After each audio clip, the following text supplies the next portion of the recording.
Welcome back to ടെക്നോളജിക്സ്. ഇന്നലത്തെ heavy moment എല്ലാവർക്കും capture ചെയ്യാൻ പറ്റിയെന്ന് വിചാരിക്കുന്നു. ഹെവി മൊമെൻറ്റ് മീൻസ് മാർക്കറ്റ് വോളറ്റൈലായിരുന്നു. അപ്പോൾ മാർക്കറ്റിൽ മൂവ്മെൻറ്റ്സ് ക്യാച്ച് ചെയ്യാനായിട്ട് നമുക്ക് സാധിച്ചിരിക്കണം. ഒന്ന് രണ്ട് ട്രെൻഡ് ലൈൻസൊക്കെ ബ്രോക്കായി, ഒന്ന് രണ്ട് വലിയ സ്റ്റോപ്പ് ലോസ് ഹിറ്റായി.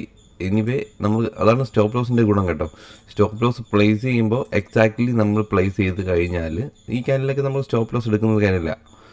ആക്ച്വലി നമുക്കിത് നല്ലൊരു ഹെവി ആയിട്ടുള്ളൊരു ബുള്ളിഷ് പാറ്റേണിൽ ബുള്ളിഷായിട്ട് EMI ക്രോസ് ചെയ്യുമ്പോഴേക്കും ഓൾമോസ്റ്റ് എല്ലാ ട്രേഡേഴ്സും ട്രേഡ് എടുക്കേണ്ടതാണ്. ഞാനും ട്രേഡ് എടുക്കാൻ വിചാരിച്ചു, എന്തോ എനിക്കത് ട്രേഡ് മിസ്സായിപ്പോയി. പക്ഷേ പ്ലേസ് ഇരുന്നുണ്ടെങ്കിൽ ഞാൻ ഉറപ്പായിട്ട് സ്റ്റോപ്പ് ലോസ് ഈ ഒരു ക്യാൻഡലിൻ്റെ താഴെ വയ്ക്കുകയുള്ളൂ വരുന്നുള്ളൂ.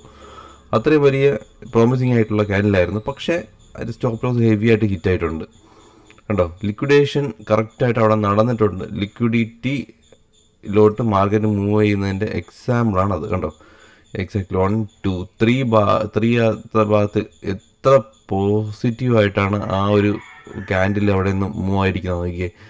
വന്ന് ടച്ച് ചെയ്തു, അപ്പടി മുകളിൽ പോയി, വീണ്ടും പതിയെ താഴോട്ട് വന്നു. ഇപ്പോൾ മോസ്റ്റ്ലി ബയേഴ്സിൻ്റെ സ്റ്റോപ്പ് ലോസ് ഒക്കെ അവിടെ കണ്ടായിട്ടുണ്ടാവും. 5 മിനിറ്റ് ക്യാൻഡിൽ ഇത്രയും ചെറുതായിട്ട് വന്നിട്ട് സഡൻ സ്പൈക്ക് വരുമ്പോഴേക്കും എല്ലാവരും പാനിക്കും ആവും. സെല്ലേഴ്സ് അതുപോലെ തന്നെ, ബയേഴ്സ് അതുപോലെ തന്നെ. ട്രാപ്പാണ്, കംപ്ലീറ്റ്ലി ട്രാപ്പാണ്. ശരി, എനിവേ അടുത്ത ട്രേഡ് നമുക്ക് വരുന്നതെന്ന് വെച്ചാൽ ആ ട്രെൻഡ് ലൈൻ ബ്രോക്കിൽ ഇവിടെ ട്രേഡ് ഹെവി ആയിട്ടത് വീണ്ടും അത് പ്രോമിസിങ് ആയിട്ട് അപ്സൈഡ് പോയിട്ടുണ്ട്. യെസ്, നെക്സ്റ്റ് നമുക്ക് നിഫ്റ്റിയുടെ മൂവ്മെൻറ്റ് നോക്കാം.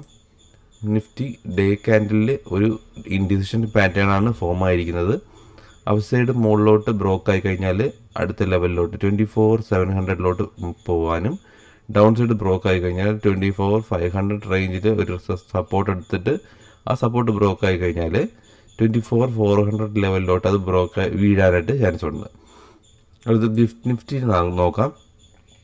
ഗിഫ്റ്റ് നിഫ്റ്റിയിലും ഇന്നലെ ഒരു ബുള്ളിഷ് പാറ്റേണിൽ തന്നെ ക്ലോസ് ആയി. ഇപ്പോൾ ട്രേഡ് ചെയ്തുകൊണ്ടിരിക്കുന്നത് ഒരു നെഗറ്റീവ്നെസ്സിലോട്ടാണ് ചെറുതായിട്ട്. അത് ഒരു അനിശ്ചിതാവസ്ഥ ഉണ്ട്. പക്ഷേ ഗ്ലോബൽ മാർക്കറ്റ് എല്ലാം ഹെവി ആയിട്ട് അപ്സൈഡായിട്ടാണ് കാണിക്കുന്നത്. അപ്പോൾ മാർക്കറ്റ് ബുള്ളിഷാണ്. ബുള്ളിഷ് മൂവ്മെൻറ്റ് വരുമ്പോൾ മാക്സിമം ക്യാച്ച് ചെയ്യാൻ നോക്കുക. ഫാള് വരുമ്പോൾ മാക്സിമം ഓപ്പോസിറ്റ് ട്രേഡുകൾ മാക്സിമം അവോയ്ഡ് ചെയ്യുക.